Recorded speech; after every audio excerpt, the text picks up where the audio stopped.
ನಮ್ಮ ಈಗ ಸಮಯದ ಅಭಾವ ಅಂತ ಹೇಳ್ತಾ ಇದ್ದಾರೆ. ವೇದಿಕೆ ಮೇಲಿರ್ತಕ್ಕಂಥ ಎಲ್ಲ ಗಣ್ಯರು ಅನ್ಯತಾ ಭಾವಿಸಬೇಡಿ. ವೇದಿಕೆ ಮೇಲಿರ್ತಕ್ಕಂಥ ನಮ್ಮ ಜಿಲ್ಲೆಯ ಎಲ್ಲ ಪಕ್ಷದ ಮುಖಂಡರುಗಳೇ, ಅಭ್ಯರ್ಥಿಗಳೇ ಮತ್ತು ನಮ್ಮ ನಡೆದಿರ್ತಕ್ಕಂಥ ಎಲ್ಲ ಈ ಭಾಗದ ಕಾರ್ಯಕರ್ತ ಬಂಧುಗಳೇ, ಈ ದಿನದ ಒಂದು ಕಾರ್ಯಕ್ರಮ ತುಂಬಾ ವಿಶೇಷವಾದಂತಹ ಒಂದು ಕಾರ್ಯಕ್ರಮ ಅಂತ ನಾವಾದ್ರೂ ಕೂಡ ಭಾವಿಸಬೇಕಾಗುತ್ತೆ. ಯಾಕಂದ್ರೆ ಚುನಾವಣೆಗಳಿಂದ ದೂರ ಇದೆ ಅಂತ ತಾವ್ಯಾರು ಕೂಡ ಭಾವಿಸಬಾರ್ದು. ಈ ಒಂದು ಸಮಾವೇಶ ಇವತ್ತು ಬೆಳ್ಳಿ ಹಬ್ಬದ ಒಂದು ಸಮಾವೇಶ. ನಮ್ಮ ಪಕ್ಷ ಇವತ್ತು 25 ವರ್ಷಗಳ ಒಂದು ಅವಧಿಯನ್ನು ಈಗಾಗಲೇ ಪೂರೈಸ್ತಾ ಇದೆ.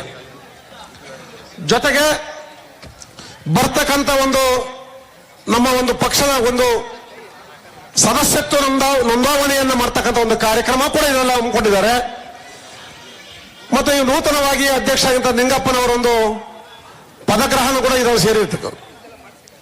ಸನ್ಮಾನ್ಯ ಬಂಧುಗಳೇ, ಹೆಚ್ಚಿಗೆ ನಾವು ಹೇಳಲಿಕ್ಕೆ ಈ ಒಂದು ಬಿಸಿಲಿನ ಒಂದು ತಾಪದಲ್ಲಿ ಕಾರ್ಯಕರ್ತರು ಬೇಕು ಬೇಡ ಅನ್ನೋ ರೀತಿಯಲ್ಲಿ ಇವತ್ತು ಇಲ್ಲಿ ಕೂತಿದ್ದಾರೆ. ಕುಮಾರಸ್ವಾಮಿ ಅವರ ಮತ್ತು ದೇವೇಗೌಡರ ಒಂದು ಕಾಲಾವಧಿಯಲ್ಲಿ ಆಗಿರ್ತಕ್ಕಂಥ ಅನೇಕ ಜನಪರ ಕಾರ್ಯಗಳನ್ನು ತಾವೆಲ್ಲ ಕೂಡ ತಾವು ನೋಡಿದ್ದೀರಾ. ಸುವರ್ಣ ಅಕ್ಷರಗಳಲ್ಲಿ ಬರೀತಕ್ಕಂಥ ಒಂದು ಕಾಲ 2006ರಿಂದ 2008ರವರೆಗೂ ಸುವರ್ಣಾಕ್ಷರದಿಂದ ಬರೀತಕ್ಕಂಥ ಒಂದು ಕಾಲ. ಸನ್ಮಾನ್ಯ ಎಚ್ ಡಿ ಕುಮಾರಸ್ವಾಮಿ ಅವರ ಮುಖ್ಯಮಂತ್ರಿ ಆಗಿರ್ತಕ್ಕಂಥ ಒಂದು ಕಾಲ.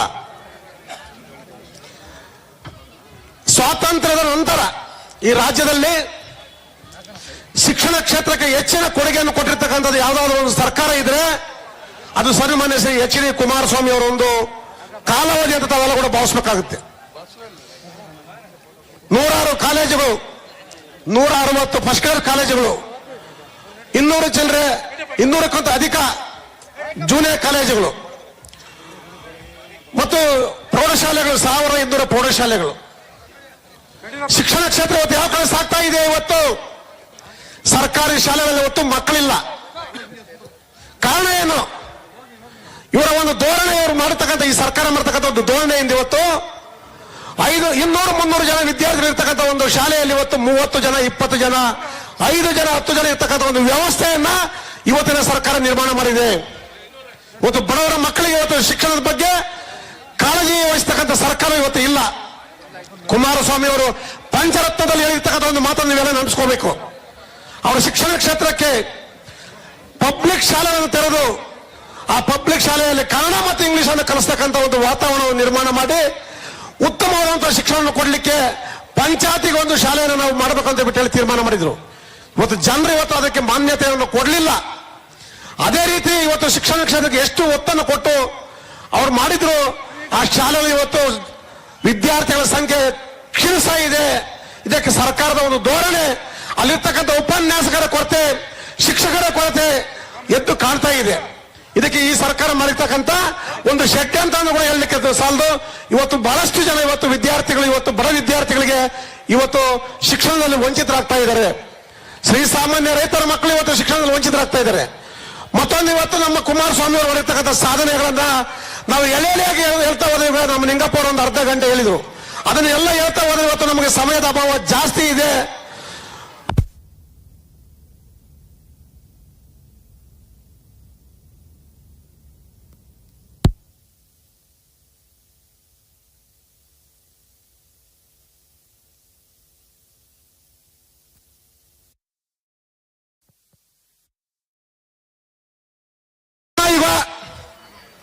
ಸ್ವಾತಂತ್ರ್ಯ ಬಂದು 60 ವರ್ಷ ಆಗಿತ್ತು. ಕುಮಾರಸ್ವಾಮಿ ಅವರು ಮುಖ್ಯಮಂತ್ರಿ ಆದಾಗ 2006 ಫೆಬ್ರವರಿ 3ನೇ ತಾರೀಕು ನಾವೆಲ್ಲರೂ ಶಾಸಕರಾಗಿ ನಾವೆಲ್ಲ ಕೆಲಸ ಮಾಡ್ತಾ ಇದ್ವಿ. ಸ್ವಾಮಿ ಒಂದು ವಿಚಾರ ಅವ್ರ ಗಮನಕ್ಕೆ ನಾವು ಅವ್ರು ಮಾಡಿರ್ತಕ್ಕಂಥ ಒಂದು ಸಾಧನೆ ಒಂದು 2 ಮಾತು ಹೇಳಿ ನಾನು ಮುಗಿಸ್ತೀನಿ. ಸುವರ್ಣ ಯುಗ ಅಂದ್ರೆ ನಮ್ಮ ಅಬ್ದುಲ್ ಕಲಾಂ ಅವರನ್ನು ಕರೆಸಿದ್ರು.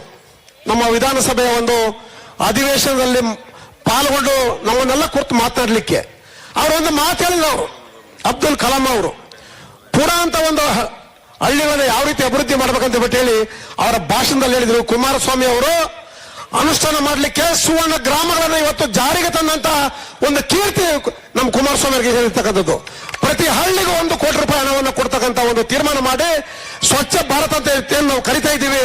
ಪ್ರತಿ ಹಳ್ಳಿಗಳು ಕೂಡ ಇವತ್ತು ಸಿಸಿ ರಸ್ತೆಗಳು ಚರಂಡಿ ಮಾಡ್ಲಿಕ್ಕೆ ಅನುವು ಮಾಡಿಕೊಡ್ತಕ್ಕಂಥ ಒಂದು ತೀರ್ಮಾನ ಮಾಡಿದ್ದು ಸನ್ಮಾನ್ಯ ಎಚ್ ಡಿ ಕುಮಾರಸ್ವಾಮಿ ಅವರು.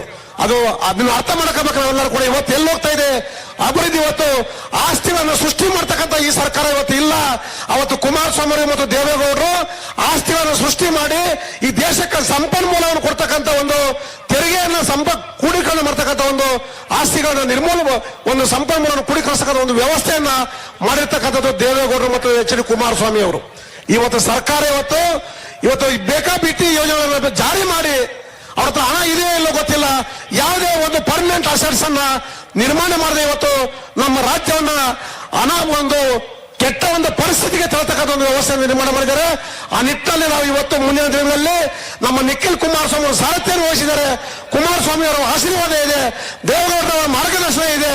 ಈ ರಾಜ್ಯದಲ್ಲಿ ಸರ್ಕಾರ ಬರ್ತಕ್ಕಂಥದ್ದು ಶತಸಿದ್ಧ NDA ಗವರ್ಮೆಂಟ್ ಬಂದೇ ಬರುತ್ತೆ. ನೀವೆಲ್ಲರೂ ಕೂಡ ಈ ರಾಜ್ಯದಲ್ಲಿ ಜನತಾದಳ ಜಾತ್ಯತೀತ ಪಕ್ಷವನ್ನು ಬೆಂಬಲಿಸಿ ನಮ್ಮ ಪಕ್ಷಕ್ಕೆ ಆಶೀರ್ವಾದವನ್ನು ಮಾಡ್ತಕ್ಕಂಥ ಕೆಲಸವನ್ನು ನೀವೆಲ್ಲರೂ ಮಾಡಬೇಕು ಅಂತ ನಿಮ್ಮಲ್ಲಿ ಮನವಿ ಮಾಡಿ ನಾನು ನಿಮಗೆಲ್ಲರಿಗೂ ಒಂದಿಸ ನನ್ನ ಮಾತನ್ನು ಮುಗಿಸ್ತೇನೆ. ಜೈ ಹಿಂದ್, ಜೈ JDS, ಜೈ ಜನತಾದಳ. ಬಂಧುಗಳೇ, ತಿಮ್ಮರಾಯಪ್ಪನವರಿಗೆ ಧನ್ಯವಾದ.